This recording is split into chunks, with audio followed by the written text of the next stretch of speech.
కేటీఆర్ రామారావు తెలంగాణకి ఒక మంత్రి శాఖలో ఉన్నటువంటి ఒక ప్రజాక్షేత్రంలో గెలిచినటువంటి మంత్రి ప్రజల బాగోగులు చూడాలి, ఆచితూచి మాట్లాడాలి, ఏది మెసేజ్ చేసినా ఆలోచించి మెసేజ్ చేయాలి. కానీ ఈ రోజు నేను కాంగ్రెస్ పార్టీకి సంబంధించినటువంటి ఒక వీడియో నిన్న 7 నిమిషాల వీడియో పెడితే దాన్ని ఎడిటింగ్ చేసి 28 సెకండ్లకు ఎడిటింగ్ చేసి సోనియా గాంధీ గారు కరెంట్ ఇవ్వొద్దు అన్నారు, తెలంగాణలో ఉచిత కరెంట్ ఇవ్వొద్దు అన్నారని దాన్ని ఎడిటింగ్ చేసి పెట్టినటువంటి వీళ్ళ వాట్సాప్ యూనివర్సిటీ విద్యార్థులందరికీ నేను ఒకటే మాట హెచ్చరిస్తున్నా, ఎవరు ఎడిటింగ్ చేసినరో అది తీస్తే బయటపడుతుంది. దాన్ని నేనేం ఊరుకోను, దాన్ని డెఫినెట్ గా తీస్తాను. కానీ నేను ఈరోజు చెప్తున్నా, ట్విట్టర్ లో ఉండే కేటీఆర్ కి నేను అడుగుతున్నా, అసలు నువ్వు పెట్టేటప్పుడు కనీసం ఆచితూచి ఏంది అది అనేది ఆలోచించకుండా నువ్వు పెడుతున్నావు అంటే నీ అవివేకం ఎంతనో అర్థమవుతున్నది. కేవలం ఇట్లా ఎవరో పోస్టింగ్లు చేసిన వీడియోల్ని ఫార్వర్డ్ చేయడమో రీట్వీట్లు చేయడం తప్పించి నీకు ఇంకోటి తెలియదు. అంటే నిజంగానే వాస్తవాలు తెలియకుండా ఇష్టానుసారంగా బిహేవ్ చేస్తూ కాంగ్రెస్ ఉచిత కరెంటుకి వ్యతిరేకంగా అన్నట్టు నా వీడియోని ఎడిటింగ్ చేసి పెట్టినటువంటి మీ అందరికీ ఖబర్దార్ అని చెప్తున్నా.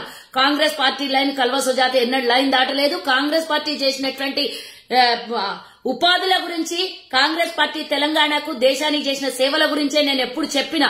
ఇష్టానుసారంగా నా వీడియోని ఎడిట్ చేసి మీరు పోస్టింగ్ చేసింది కదా, ఇప్పటి నుంచి మీ సంగతి చెప్తా. ఎప్పుడైతే నా పోస్టింగ్ ఈ విధంగా మీరు పబ్లిష్ చేస్తున్నారో, సరే మీరు పబ్లిష్ చేస్తే అది మంచి కోసం అయితే పర్వాలేదు, ప్రజలకు పనికొచ్చేదైతే పర్వాలేదు, గాని తప్పుడు ఆలోచనలు, తప్పుడు మెసేజ్ ప్రజల మధ్యలో పంపిస్తే ఊరుకునేది లేదు. రైతులకు ఉచిత కరెంట్ ఇచ్చింది కాంగ్రెస్, దాన్ని ఇంప్లిమెంట్ చేసేసి మీరు 24 గంటలని అబద్దాలు చెప్పినటువంటి మీరు నిజంగానే 24 గంటలు ఇస్తలేరు అని నిన్న బట్టబయలైంది.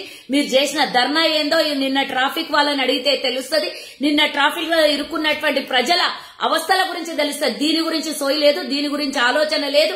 24 గంటల్లో 8 గంటల కరెంటు కూడా కనీసం నాణ్యమైన కరెంటు ఇవ్వలేదని నిన్న ప్రతి చోట కాంగ్రెస్ కార్యకర్తలు నాయకులు వెళ్లినప్పుడు ప్రజలు మాట్లాడినటువంటి మాటలు మీకు వీడియోలు మేము కూడా పోస్ట్ చేస్తాం. ఈ వీడియో పెడుతున్నా. నేను నిజంగానే సోనియా గాంధీ గారు కరెంట్ ఇవ్వలేదు, రేవంత్ రెడ్డి గారు ఇచ్చిన అన్న మాట 3 గంటలకే ఇస్తాము తెలంగాణ వచ్చిన తర్వాత అని నేను ఎక్కడైనా అనింటే నా వీడియో ఒరిజినల్ వీడియో చూడండి. నేను ఒరిజినల్ వీడియో కూడా పోస్ట్ చేస్తా. నిజంగా అది ఉంటే నేను ఎక్కడికైనా సిద్ధం, ఎక్కడ రావడానికైనా సిద్ధంగా ఉన్నా. కేటీఆర్ రామారావు నువ్వు నా రీట్వీట్ చేసినావు కదా, నీకు దమ్ముంటే నేను చిన్న లీడర్ని అయ్యి ఉండొచ్చు, నువ్వు ఒక మంత్రి అయ్యి ఉండొచ్చు, అయినా కానీ దమ్ముంటే చర్చకు రా.